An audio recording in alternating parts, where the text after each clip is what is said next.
బ్రహ్మాదిదేవసేవ్యాయ బ్రహ్మణ్యాయ మహాత్మనే జానకీ ప్రాణనాథాయ రఘునాథాయ మంగళం అని చెప్పి మన పూర్వాచార్యులందరూ కూడా కీర్తించారు. మరి బ్రహ్మ నుంచి భవిష్యత్ బ్రహ్మ అయిన ఆంజనేయ స్వామి వరకు కూడా కీర్తింపబడినవాడు రామచంద్రమూర్తి.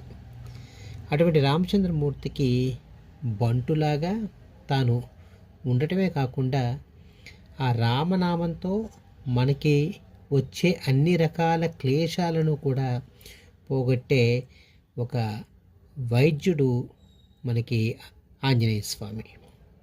హనుమద్వ్రతం అని చెప్పి మార్గశిర శుద్ధ త్రయోదశి రోజున కొన్ని చోట్ల హనుమద్వ్రతాన్ని చేస్తూ ఉంటారు. హనుమాన్ని పూజ చేయాలి అంటే షోడశోపచారాలతో చక్కగా పూజ చేసుకోవచ్చు. అది మనందరికీ కూడా తెలుసును. అదేవిధంగా పంచోపచారాలతో కూడా కొన్ని పూజలు చేసుకోవచ్చు. అది చాలా సులభంగా ఉంటుంది. దీపము, ధూపము, నైవేద్యము, పుష్పము, అదేవిధంగా స్వామికి సంబంధించిన ఆ తత్వాన్ని మనసులో నింపుకోవటం. పంచముఖ ఆంజనేయ స్వామిని పంచోపచారాలతో చాలా సులభంగా మనం సేవించుకోవచ్చు. ఆంజనేయ స్వామి కింద మనం చూస్తూ ఉంటే కొన్ని చోట్ల ఒక రాక్షసుని చూపిస్తూ ఉంటారు, కొన్ని చోట్ల అది శనీశ్వరుడే అని చెప్తూ ఉంటారు. అన్ని గ్రహ బాధలు పోవాలంటే, అన్ని రకాల ఈతి బాధలు పోవాలంటే చక్కగా ఆంజనేయ స్వామికి ఇలాగా అభిషేకం చేయండి, సింధూరాన్ని సమర్పించుకోండి.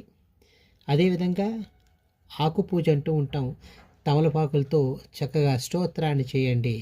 నోరు బాగా తిరుగుతుంది అనుకున్న వాళ్ళు మంజు సూక్తాన్ని చేయండి, లేదా హనుమాన్ చాలీసాని మీ ఓపికను బట్టి 11 సార్లు నుంచి 108 సార్లు వరకు చేయండి. మీకు అవని పని అంటూ ఉండదు.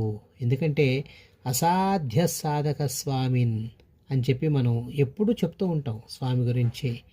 ఎటువంటి అసాధ్యాలన్నీ కూడా సుసాధ్యాలు చేసేవాడు ఆంజనేయ స్వామి. ఆయన రామశక్తి మనందరినీ కూడా చక్కగా ముందుకు నడిపిస్తూ ఉంటుంది. మనకి శుభం కలుగుతుంది, లాభం కలుగుతుంది, జయం కలుగుతుంది. శ్రీరామ జయం.